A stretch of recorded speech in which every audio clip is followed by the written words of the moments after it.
Olá, queridos alunos, bem-vindos à nossa aula de ciências. Eu sou a professora Aldaleia Santos, sua professora de ciências, e vamos para a nossa aula de número 6, com objeto de conhecimento, clima, detalhamento, equipamentos utilizados na previsão e registro do tempo, mudanças do clima, efeitos do El Niño e Laninha no Brasil e no Amazonas. E vamos para a nossa aula.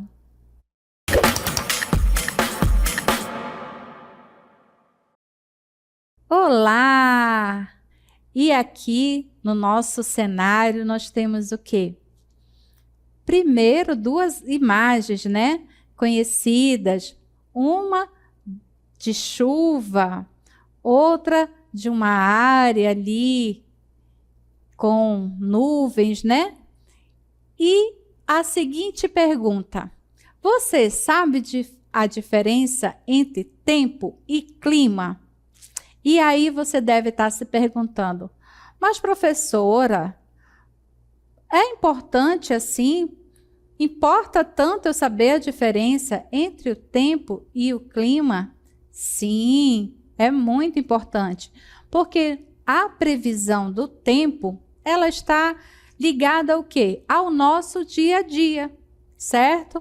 Então, de manhã, quando você vai sair para o trabalho, você dá uma olhada se está assistindo ali o jornal, se tem alguma previsão do tempo, né? Se vai chover, se não vai chover, para escolher a roupa que você vai usar. Lembrar se está dizendo que vai ter chuva, se vai pegar o seu guarda-chuva, ou escolher um sapato, né, fechado para não correr o risco de molhar. E o clima vai ali permear as nossas, o quê? Agricultura, pecuária, relacionado ao clima. Mas vamos ao conceito. Vamos relembrar o conceito de tempo e clima. E tempo vai ser o quê? É apenas o estado da atmosfera de um lugar, num determinado momento, certo? Então, com isso, nós lembramos que tempo, ele vai ter como característica o quê? Uma variável. Esse tempo, ele vai poder mudar do dia, né? Na hora, como acontece muito na nossa região, você entra em casa para lavar sua roupa, quando você sai para estender, já começa a chover. Então, ou seja, já mudou o tempo.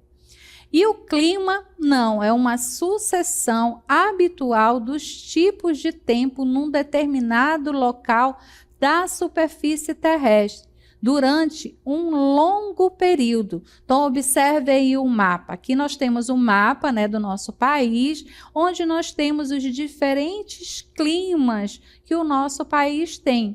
O clima equatorial, o clima semiárido, o clima litorâneo. Então, isso vai estar em conjunto sendo influenciado pelo quê? Pela altitude, pela latitude, pelo relevo, certo?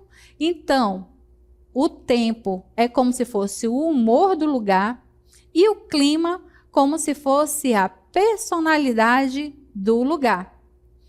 E quem faz o estudo, né, sobre o tempo e o clima? A meteorologia, que é a ciência que estuda o comportamento da atmosfera terrestre. Então, a meteorologia, ela vai fornecer o quê? Informações importantes para a sociedade, como a previsão do tempo. Então, existe uma ciência dedicada ao estudo do comportamento da atmosfera terrestre. Para a nossa região aqui, no nosso país, né, que está numa região que nós não temos propensões a furacões, a terremotos, a tsunamis, a meteorologia, ela tem a sua importância, mas nas regiões que são propensas a ter esses fenômenos climáticos, ela é essencial, porque pode ali, né, salvar vidas com a eficiência e da precisão da previsão do tempo. E quais são os elementos que são avaliados, que são pesquisados, né, no tempo? Esses principais elementos são, vamos observar aqui, o vento, que é o deslocamento do ar atmosférico, certo?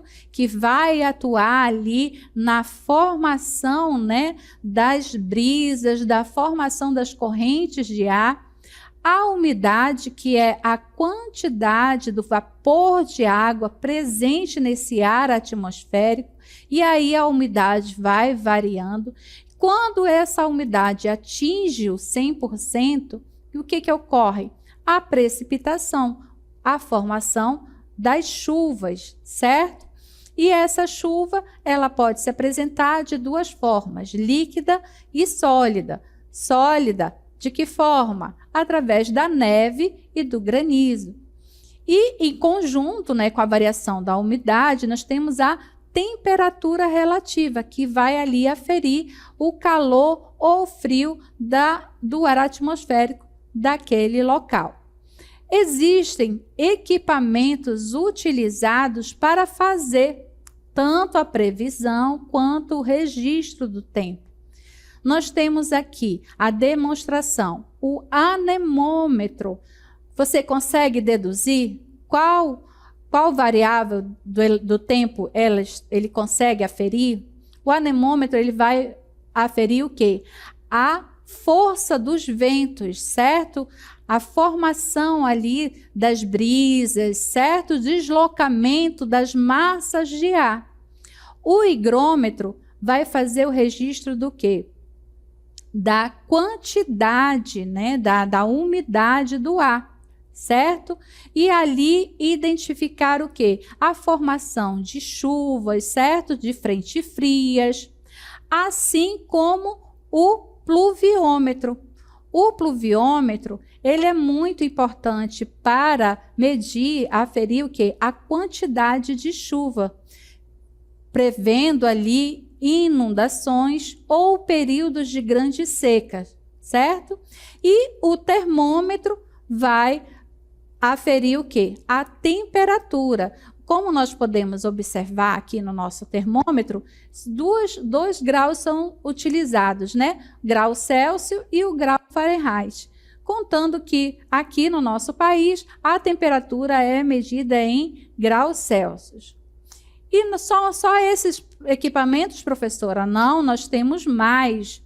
Temos o radar, que vai ali identificar furacões, vai identificar tempestades, né? Grandes pancadas de chuvas. Então, para isso serve o radar. Já o barômetro, ele vai identificar o quê? A pressão atmosférica, certo? E o heliógrafo, professor, esse daí é diferente, eu nunca tinha visto. O heliógrafo, ele vai aferir o quê? A incidência da radiação solar durante o dia, certo? E, esse daí eu conheço, professora, é o catavento. O que você acha que ele faz? É isso mesmo, ele indica a direção, né, do deslocamento do ar atmosférico, dos ventos, e também a velocidade que ele atinge durante um período do tempo, certo? E todos esses equipamentos, eles trabalham em conjunto para fazer a previsão e o registro do tempo e acompanhar também o quê? As mudanças climáticas, certo? E qual o impacto que essas mudanças climáticas têm na nossa vida? Vamos observar. Aqui nós temos, uma região árida, certo? Então, e trago aqui a reflexão. As mudanças climáticas, né, elas são o quê? As transformações a longo prazo nos padrões de temperatura e clima. Essas mudanças, elas podem ser naturais, como por meio de variações no ciclo solar. Mas desde 1800, as atividades humanas têm sido o principal impulsionador das mudanças climáticas, principalmente devido à queima de combustíveis fósseis, como carvão, petróleo e gás, certo? E com isso, nós vemos o quê? Que essa queima dos combustíveis fósseis, ele vai gerar o quê? Emissão de gases, né? Quando a gente observa aquele transporte público velho soltando aquela fumaça, né, escurecida, então aquilo ali é o exemplo clássico da queima desses combustíveis, emitindo que gases, né, que vão do efeito estufa, que agem, né, como um grande cobertor em torno da Terra. O efeito estufa, ele é um efeito natural, certo? É um efeito natural que o nosso planeta tem para fazer o quê? Para reter o calor no planeta e também fazer com que o que está chegando de radiação solar não penetre tudo, né, até a superfície terrestre. E com isso, né, há o quê? Um aumento, né, das temperaturas, correto? Então, e essas mudanças climáticas nós estamos cada vez mais observando, né, cotidianamente no nosso planeta, com várias reportagens. Sempre você vê ali uma reportagem falando que tal cidade atingiu uma alta temperatura nunca antes registrada, certo? Então, as ações, né, têm um grande impacto no nosso planeta. Então, o que são as mudanças climáticas? São alterações provocadas nos padrões climáticos a longo prazo, com base nas alternâncias meteorológicas, ou seja, nas condições do tempo observadas por um período. Então, a professora quer que você preste atenção. O clima, ele tem um padrão, certo? Ele tem ali as suas variáveis, o elemento do clima. E a alteração desse padrão climático, que é a mudança climática. E elas podem ser causadas por processos naturais e também pela ação do homem. Quais são a forma natural, professora? Através da incidência solar. Então, observem aqui na nossa imagem que a incidência solar, né, a radiação solar que chega até a superfície pode variar, podendo ser mais elevada ou reduzida em alguns períodos. Então, observem aqui na imagem que a radiação solar, né, ela vai atingir a superfície terrestre, mas vai ter diferentes incidências por conta da posição, que vai diminuindo, né, a temperatura.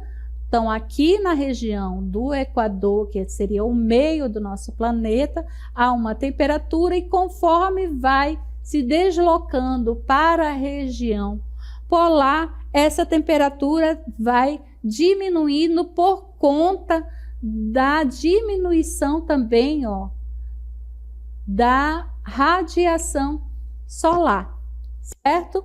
Então, essa causa natural, né, ela vai ser influenciada pelo quê? Pela órbita do planeta, certo? O nosso planeta, ele sofre uma variação em sua órbita, segundo os movimentos que ele realiza.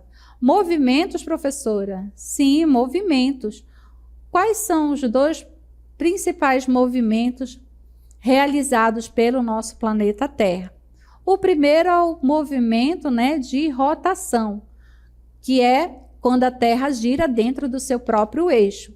E o segundo movimento é o de translação, que é quando a Terra gira em torno do Sol. E faz com que esses movimentos, né, faz com que a gente receba mais ou menos radiação solar. Vamos ver aqui uma animação para você fixar esse conceito. Então, observem aí. Aqui nós temos o movimento da translação, que é quando o nosso planeta gira em torno do Sol, certo? E esse movimento ele tem um formato elíptico que faz com que haja uma inclinação. Observe que a Terra também está girando, né, dentro do seu eixo, e essa inclinação do movimento de rotação é que faz a alternância na exposição, tendo ali os dias e as noites e também uma variação na radiação solar sobre a superfície da Terra, certo? E dentro das causas naturais, nós vamos ter o El Niño e o Laninha. O El Niño e o Laninha, eles são fenômenos opostos que causam alterações na temperatura média das águas do Pacífico, modificando as condições climáticas das áreas em que atuam. Então, observem aqui, o El Niño e o Laninha, né, eles são fenômenos naturais que ocorrem dentro de um período de 2 anos a 7 anos, ocorre um desses fenômenos. E eles são antagônicos, porque o El Niño, ele vai ser um aquecimento, né, anormal das águas do Oceano Pacífico, certo? Que, através do deslocamento, leva massas de ar quente, né, para a região da costa da América do Sul, chegando até a América do Norte, enquanto que o Laninha vem ser o quê? O resfriamento, certo? Da superfície das águas do Oceano Pacífico. E aí inverte, trazendo e levando para a região da Austrália, da Ásia, certo? Vamos observar mais detalhadamente. Então, observem aí. Nós temos na nossa primeira imagem, né, um ano normal. Temos ali os ventos alísios. Que são ventos alísios? Você sabe?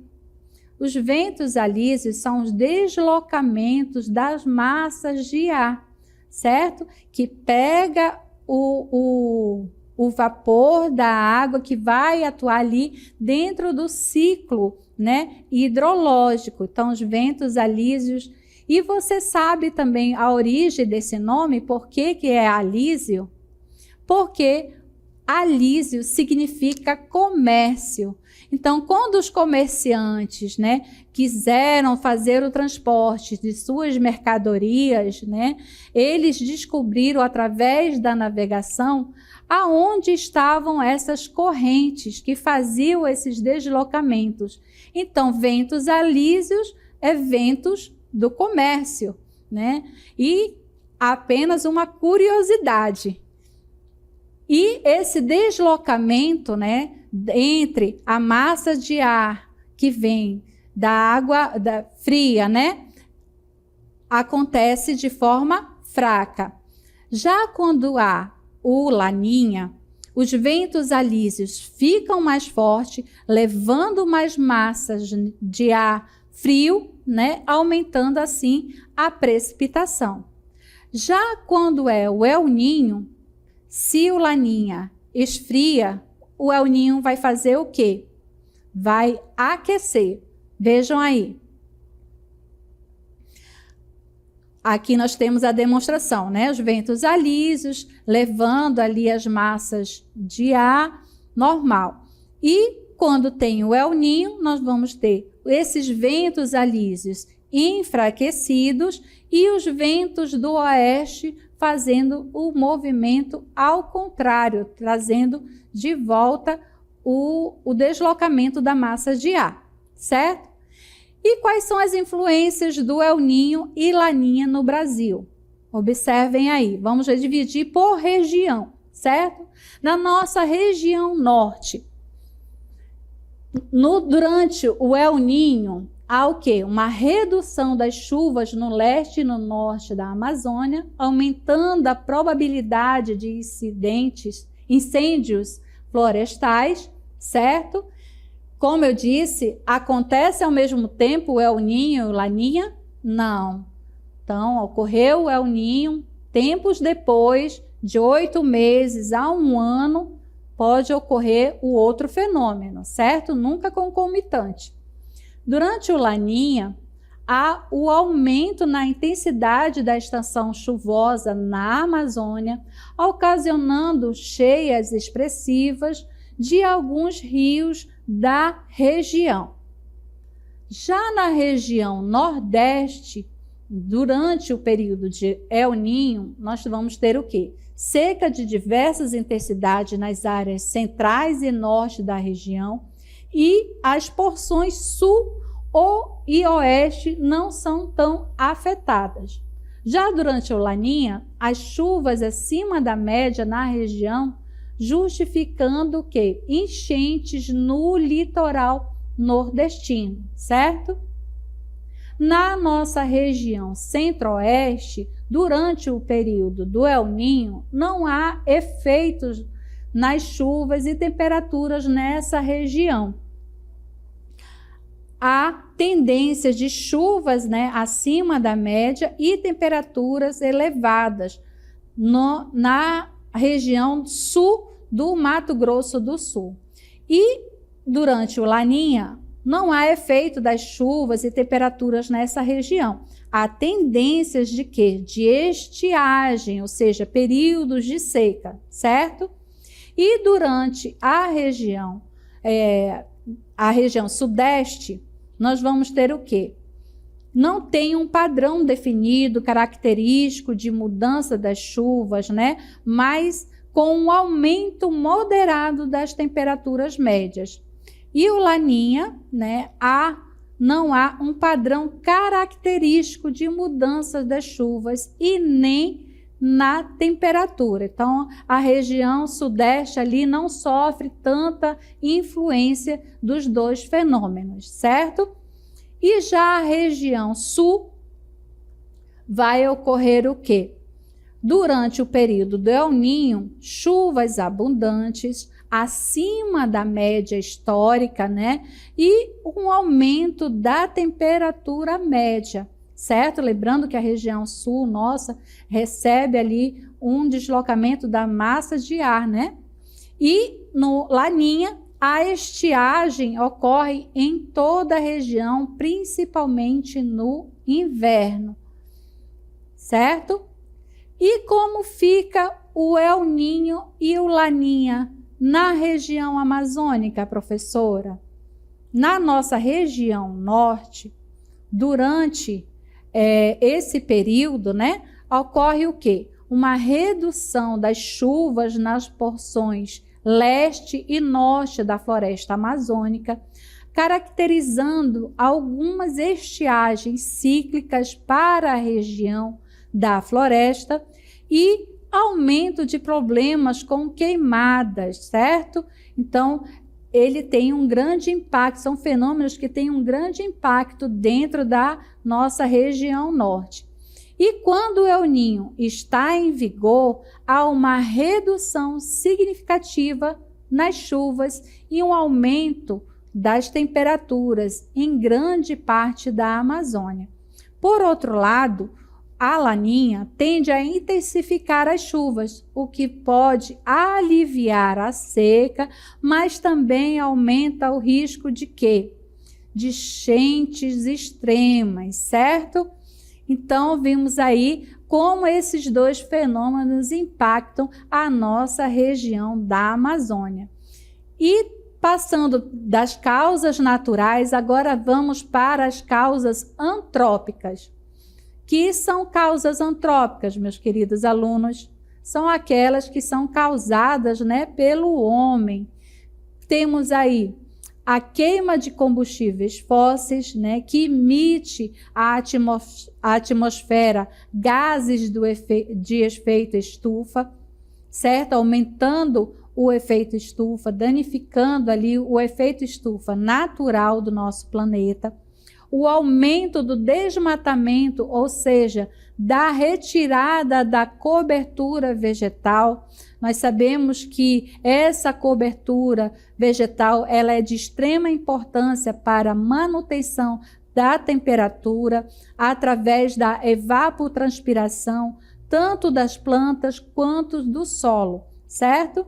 E a emissão de gases poluentes, né, na atmosfera, ali pelas indústrias, pelos automóveis, né? Por isso que cada vez mais a tecnologia busca aí a criação, né, de veículos, de transportes que usem cada vez mais, menos, né, esses combustíveis fósseis para diminuir o efeito desses gases poluentes na atmosfera. E qual é a relação, professora, entre esse efeito estufa, aquecimento global e as mudanças climáticas? Observem aí na imagem. Como foi dito, né, o efeito estufa é um fenômeno natural que ocorre, que faz com que, observem aí, que é como se fosse ali um escudo, certo? Para que menos calor, né, fique retido no nosso planeta e mais calor escape para o espaço, certo? E na atmosfera nós temos ali elementos, né, gases também. Então, devido à atividade humana, o que acontece? Qual a alteração desse efeito estufa?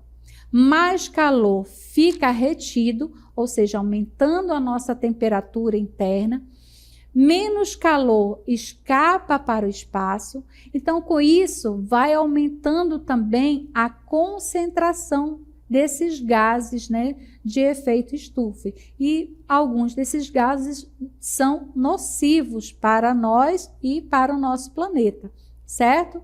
Então, observando aí na imagem, nós temos que o efeito estufa, ele é um fenômeno natural, no qual, né, alguns gases da atmosfera seguram o calor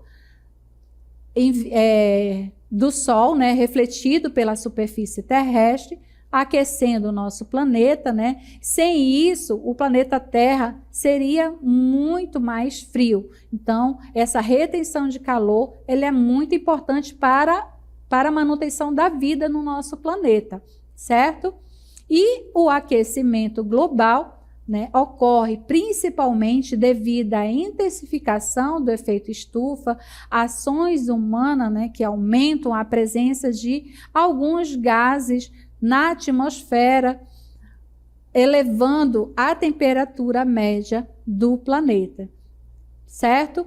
Então, o aquecimento global ele tem como consequência as seguintes ocorrências: o aumento da temperatura terrestre, como eu falei, cada vez mais vem se noticiando, né, temperaturas nunca antes observadas em determinadas regiões do planeta, derretimento excessivo das calotas polares. Lembra? Nos extremos, né, nas regiões polares, há uma menor incidência solar. E mesmo assim, devido a esse aquecimento global, o que está acontecendo? Com o aumento da temperatura, as calotas polares estão derretendo e, consequentemente, alterando o quê? O ciclo da água, mudando os ciclos reprodutivos das plantas, ocasionando incêndios espontâneos nas florestas e, consequentemente, problemas de saúde, né, nos seres humanos, certo? Então, essa foi a nossa aula sobre os climas.